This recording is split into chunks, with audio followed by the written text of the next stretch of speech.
Assalamualaikum warahmatullahi wabarakatuh. Kembali di channel saya, Silvi.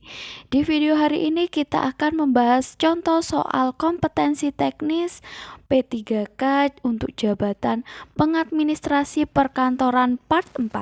Untuk part sebelumnya bisa disimak di playlist channel saya dengan judul pengadministrasi perkantoran dan soal P3K.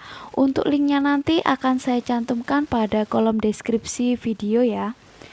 Oke, sebelum kita ke pembahasan soal yang pertama ini, teman-teman skip dulu ya soalnya, kemudian jawab terlebih dahulu untuk latihan, dan nanti dari soal-soal yang saya berikan ini teman-teman bisa memperoleh betulnya berapa, salahnya berapa. Bisa dimulai dari sekarang ya teman-teman. Oke, langsung saja saya baca dulu soalnya. Yang pertama, seorang pengadministrasi perkantoran di Kementerian Pendidikan sedang mempelajari konsep dasar kearsipan. Manakah dari berikut ini yang bukan merupakan karakteristik arsip dinamis? Ada kata bukan. Jangan terjebak dengan soal yang seperti ini ya teman-teman. Kita lihat di opsi jawaban yang A. Memiliki nilai guna primer. B. Digunakan secara langsung dalam kegiatan organisasi. C. Disimpan dalam jangka waktu tertentu. D. Hanya memiliki nilai historis. E. Frekuensi penggunaannya tinggi. Apa yang dimaksud dengan arsip dinamis? Jadi arsip dinamis itu memiliki nilai guna primer, digunakan secara langsung dalam kegiatan organisasi, kemudian disimpan dalam jangka waktu tertentu, dan memiliki frekuensi penggunaan yang tinggi. Arsip dinamis tidak hanya memiliki nilai historis, tetapi juga nilai guna lainnya seperti administrasi, hukum, dan keuangan. Jadi opsi jawaban yang benar adalah yang D ya, yang bukan merupakan karakteristik arsip dinamis. Soal berikutnya teman-teman pause dulu ya, kerjakan dulu baru simak pembahasannya. Oke, saya baca dulu soalnya. Dalam mengelola arsip di Dinas Kependudukan dan Catatan Sipil, seorang pengadministrasi perkantoran menggunakan sistem penyimpanan berdasarkan nomor induk kependudukan atau NIK. Sistem penyimpanan apakah yang digunakan? Apakah A. Sistem alfabetis, B. Sistem geografis, C. Sistem kronologis, D. Sistem subjek, E. Sistem numerik. Jadi sistem penyimpanan berdasarkan nomor induk kependudukan itu termasuk dengan sistem numerik ya teman-teman. Sistem numerik itu menggunakan angka sebagai dasar penyimpanan dan penemuan kembali arsip. Kalau alfabet itu tidak ya, apalagi geografis, kronologi, subjek. Jadi jawaban yang tepat adalah yang E, sistem numerik. Lanjut ke soal nomor 3. Teman-teman skip dulu ya sebelum menyimak pembahasannya.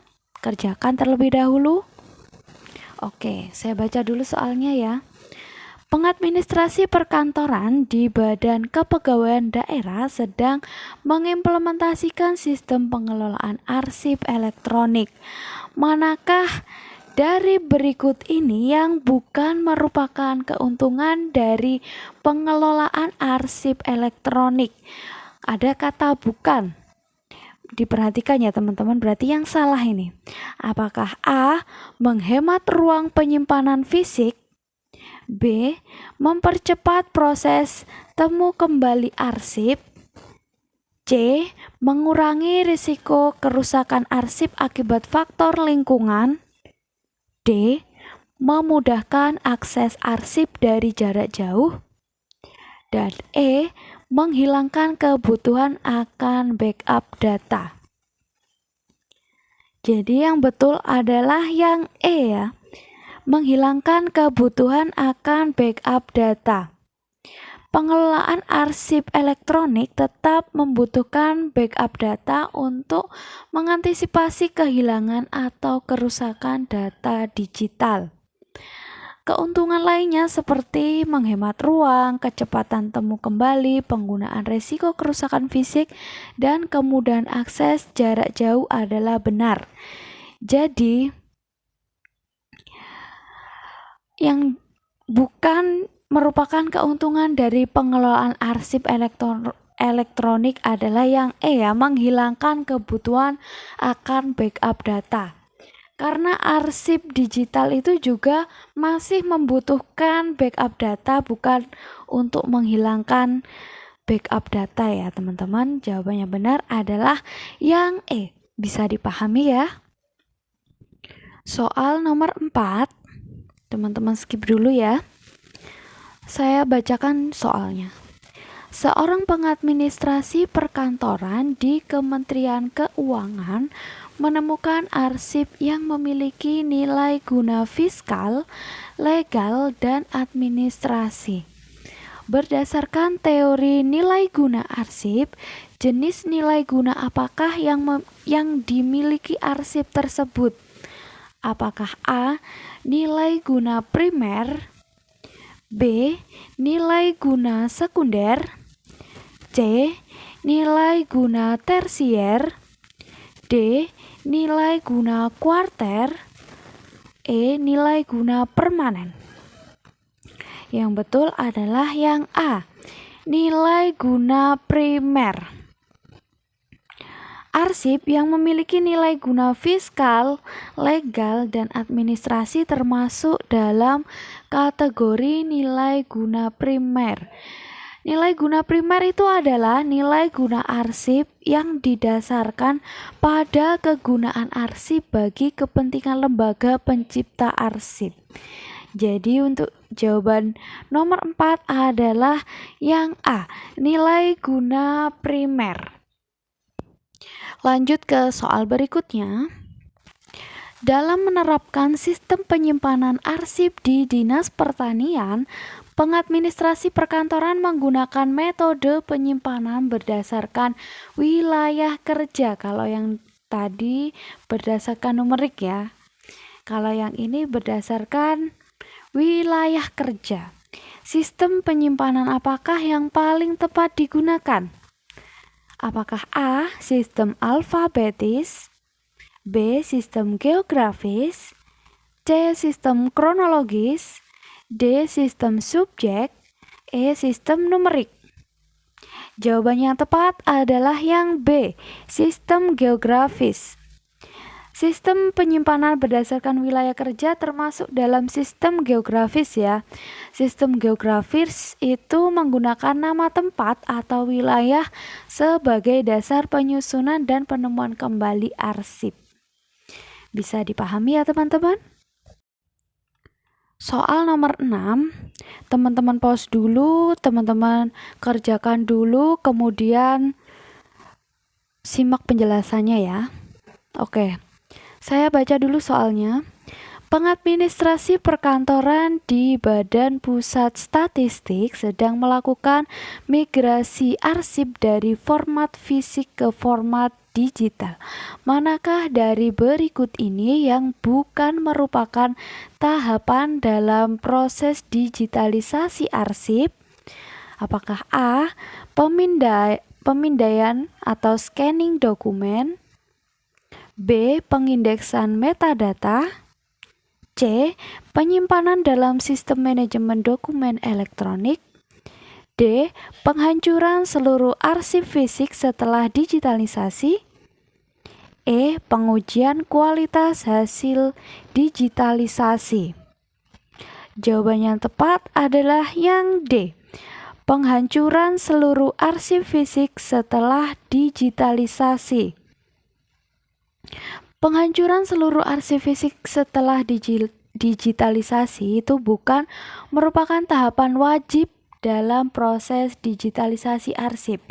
Beberapa arsip fisik mungkin perlu dipertahankan karena nilai historis atau persyaratan hukum.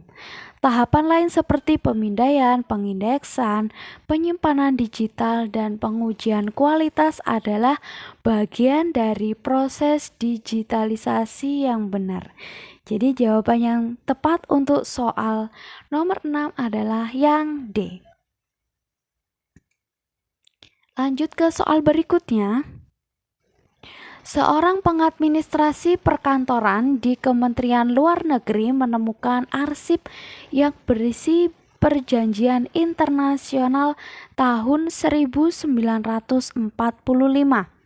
Berdasarkan Undang-Undang Nomor 43 Tahun 2009 tentang kearsipan, arsip tersebut termasuk dalam kategori A. Arsip terjaga, B. Arsip umum, C. Arsip vital, D. Arsip statis, E. Arsip dinamis inaktif. Jawaban yang betul adalah yang A. Arsip terjaga. Jadi berdasarkan Undang-Undang Nomor 43 Tahun 2009, perjanjian internasional termasuk dalam kategori arsip terjaga. Arsip terjaga itu apa sih? Arsip terjaga adalah arsip negara yang berkaitan dengan keberadaan dan kelangsungan hidup bangsa dan negara yang harus dijaga keutuhan, keamanan, dan keselamatannya. Jadi untuk soal nomor 7, jawaban yang tepat adalah yang A, arsip terjaga. Soal nomor 8. Dalam mengelola arsip elektronik, pengadministrasi perkantoran di Badan Pengawas Obat dan Makanan menggunakan format file PDF for arsip untuk penyimpanan jangka panjang. Apa keunggulan utama dari format PDF for arsip dibandingkan format PDF biasa? Apakah A. Ukuran file yang lebih kecil, B. Kemampuan untuk diedit dengan mudah, C. Keamanannya lebih tinggi dari serangan virus, D. Preservasi jangka panjang yang lebih baik, E. Kecepatan akses yang lebih tinggi. Mana jawaban yang tepat? Jawaban yang benar adalah yang D. Preservasi jangka panjang yang lebih baik. Untuk format PDF for arsip dirancang khusus untuk preservasi jangka panjang dokumen elektronik. Format ini menjamin bahwa dokumen dapat dibuka dan dibaca dengan tampilan yang sama di masa depan tanpa bergantung pada perangkat lunak atau sistem operasi tertentu. Jadi jawaban yang tepat untuk soal nomor 8 adalah yang D, preservasi jangka panjang yang lebih baik. Soal berikutnya, pengadministrasi perkantoran di Dinas Pendidikan sedang menerapkan sistem klasifikasi arsip. Manakah dari berikut ini yang bukan merupakan prinsip dalam penyusunan klasifikasi arsip? Apakah A. Konsistensi, B. Fleksibilitas, C. Sistematis, D. Rigiditas, dan E. Logis. Jawaban yang tepat adalah yang D, rigiditas atau kekakuan. Hal ini bukan merupakan prinsip dalam penyusunan klasifikasi arsip. Klasifikasi arsip harus konsisten, fleksibel atau dapat dikembangkan, kemudian sistematis dan logis agar dapat mengakomodasi perkembangan organisasi dan fungsi-fungsinya. Jawaban yang paling tepat adalah yang D, rigiditas. Soal nomor 10. Seorang pengadministrasi perkantoran di Kementerian Komunikasi dan Informatika menemukan arsip elektronik yang rusak. Langkah pertama yang harus dilakukan dalam upaya penyelamatan arsip elektronik tersebut adalah A. Menghapus arsip yang rusak. B. Membuat salinan atau kopi dari arsip yang rusak. C. Mengonversi arsip ke format lain. D. Memperbaiki perangkat keras penyimpanan. E. Mengembalikan arsip dari backup terakhir. Jawaban yang tepat adalah yang B. Membuat salinan atau kopi dari arsip yang rusak. Jadi, langkah pertama dalam upaya penyelamatan arsip elektronik yang rusak adalah membuat salinan atau kopi dari arsip tersebut. Hal ini dilakukan untuk mencegah kerusakan lebih lanjut pada arsip asli selama proses pemulihan dilakukan. Jadi, jawaban yang tepat adalah yang B ya, membuat salinan atau kopi dari arsip yang rusak. Oke, baik teman-teman, dari soal nomor 1 sampai dengan nomor 10, teman-teman menjawab betul berapa, salah berapa, tulis di kolom komentar ya. Oke, sekian dulu video hari ini untuk 10 soal. Untuk soal yang lainnya bisa disimak di playlist channel saya dengan judul Pengadministrasi Perkantoran dan Soal P3K. Sampai bertemu di video selanjutnya. Terima kasih.